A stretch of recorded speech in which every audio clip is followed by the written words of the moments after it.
that, performance legitimacy. It's an ingenious strategy in which autocratic governments recognize that to keep the population happy, compliant, they need to focus on economic development, the improvement in consumerism, the investment in industrialization and digitization, to the point where a growing middle class can live in countries like China, Russia, Kazakhstan, Uzbekistan, Mongolia, Iran, Saudi Arabia, the Emirates, Egypt. You get the idea, right? Where politics is still monopolized by a group of leaders at the top.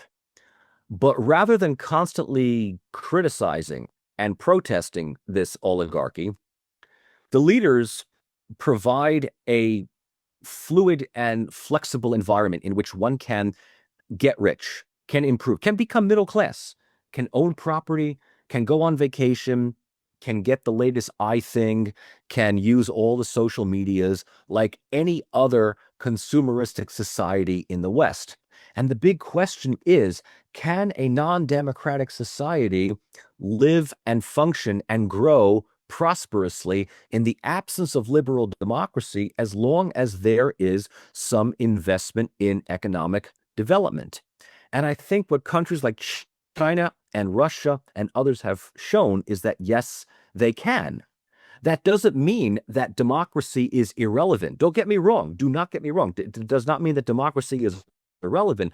But what it does mean is that the emerging middle class, if they feel that they are not oppressed, if they're not ideologically indoctrinated, but if they feel that the world is, pretty much the same, and they also understand that many of the Western countries that proclaim to be paragons of liberal democracy are utilizing a type of privatized capitalism that juxtaposes the super rich at the absolute expense of the exploited underworld, and at the same time proclaims to speak out on behalf of international law, human rights, universal principles, while turning blind eye and deaf ear to crimes against humanity in places like the Middle East and elsewhere, then many of the citizens of these emerging countries are going to look at the advertisement of liberal democracy and say, what does it ultimately mean? It's really nothing,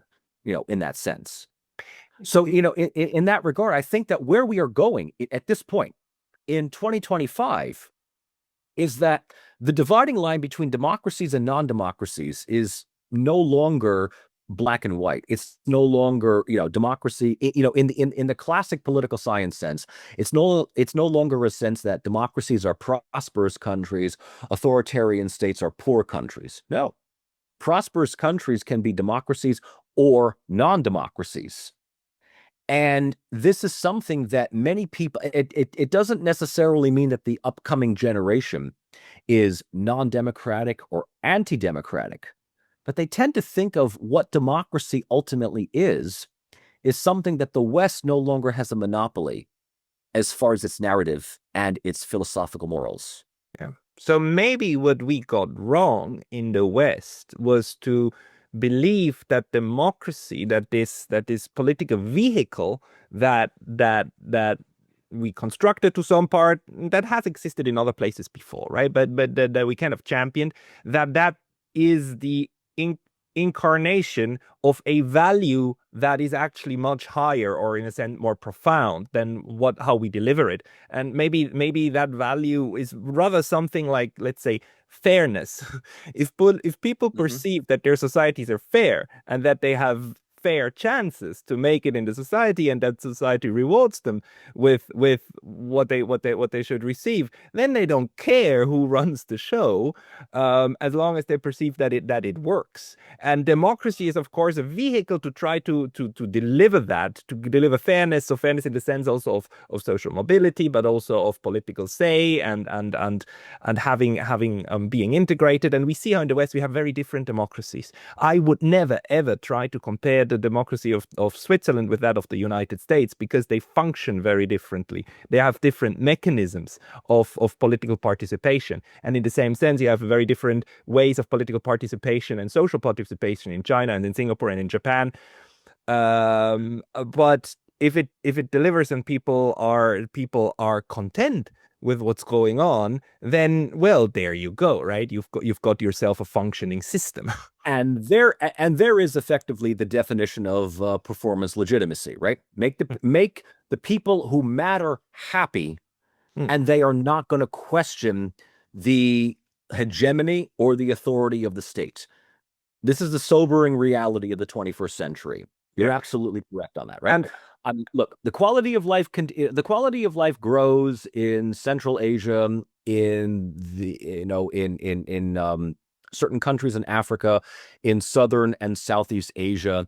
The quality of life grows. Consumerism is there. There's no overt ideology that is dominating how and what people think. So the ordinary citizen realizes I can make money, I can live my own life, I can mind my own business, I can buy my house, I can, buy a car, I can have a family, I can live good. I can live good. If that is enough, you are not going to bite the hand of the state that effectively allows that, which is basically what Huntington's concept of performance legitimacy is. There is one little caveat. There's one little caveat in this, and that is if the state remains autocratic, every so often the public is going to expect more from that state, right? When states provide some kinds of reforms, they roll back restrictions, they allow certain social media platforms to be used. Like, beforehand, Twitter was banned. Now you can use Twitter. Before, Instagram, YouTube was banned. Now you can use YouTube. Once you provide these, luxuries, it's very risky to take them away. But within every 5 to 10 years, the quality of life becomes more expensive. So the public demands more. Now, the states that in question can provide more and more reforms, but at some point, the state is going to reach a point where, and this is Huntington saying this, not me, but the state will provide a certain level of reforms that at some point almost abrogates, negates any notion of political monopoly. At some point, people are going to think to themselves, I should not just simply take whatever the state tells me, but I should be able to question the state. I should be able to challenge the state, hence the notion of bringing in political pluralism.